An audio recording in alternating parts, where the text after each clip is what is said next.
नमस्कार साथियों, आइए हम तरल ईंधन एलपीजी और सीएनजी के बारे में जानते हैं, जिनसे संभावित काफी प्रश्न जो है एग्जाम्स में बने हुए हैं और आगामी एग्जाम्स में बन सकते हैं।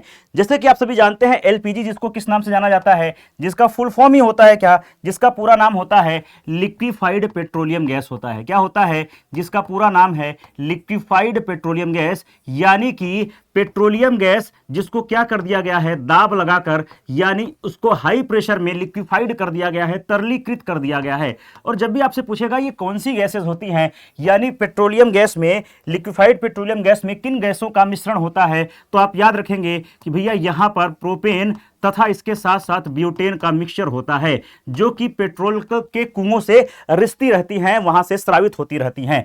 तो जब भी आपसे पूछेगा, अगर इन दोनों गैसों के बारे में अगर आपसे पूछेगा कि ये कैसी गैसें हैं, तो आप कहेंगे ये रंगहीन गैसी होती हैं, और इसके साथ साथ क्या होती हैं, इसके साथ साथ ये गंधहीन भी होती हैं, यानी ऑर्डरलेस और कलरलेस दोनों होती हैं।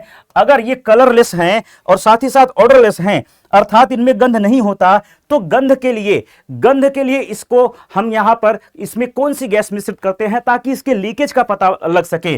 तो गंधहीन होने के कारण याद रखिएगा, इनके लीकेज का पता लगाने के लिए, याद रखिएगा, गंधहीन होने के कारण लीकेज का पता, हम अगर किसी गंधयुक्त गैस को नहीं मिश्रित करेंगे तो हमें पता नहीं चलेगा और एक बड़ी दुर्घटना का एक कारण बन सकता है। चूंकि घरेलू सिलेंडर में इसका इस्तेमाल किया जाता है इन गैसों का, तो जब भी आपसे पूछेगा लीकेज के लिए, तो आप बताएंगे लीकेज के लिए यहां पर एथिल मर्केप्टेन का प्रयोग किया जाता है। किसका? एथिल मर्केप्टेन नामक गैस का प्रयोग किया जाता है। और ये जो गैस होती है बच्चा याद रखना, इसकी जो गंध होती है वो कैसी होती है, इसकी जो गंध होती है, एग्जाम में कई बार पूछा गया है, तो आप क्या बताएंगे? आप कहेंगे इसकी जो गंध होती है वो लहसुन तथा गोभी जैसी गंध होती है, लहसुन तथा गोभी के जैसी इसकी गंध होती है। और ये गंध इसकी आती है, ये आती है सल्फर के यौगिक के द्वारा। किसके द्वारा? सल्फर होता है, याद रखना, इसकी गंध में।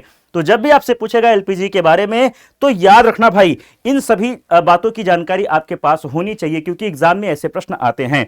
वहीं अगर हम बात करें सीएनजी के बारे में, तो जब सीएनजी की बात करते हैं बच्चा, तो याद रखना, इसको बोलते हैं कंप्रेस्ड नेचुरल गैस बोलते हैं। क्या बोलते हैं?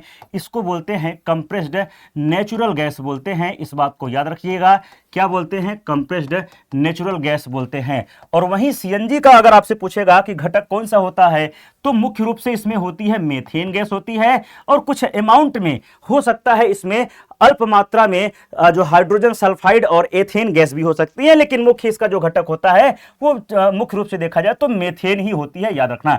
घरेलू सिलेंडरों में नहीं, बल्कि सीएनजी जो वाहन होते हैं या विभिन्न प्रकार के उपयोगों के लिए जो हमारा सीएनजी गैस होता है, ये एक्चुअली क्या है, नेचुरल गैस मेथेन को ही कंप्रेस करके सिलेंडरों में भरा जाता है, याद रखिएगा।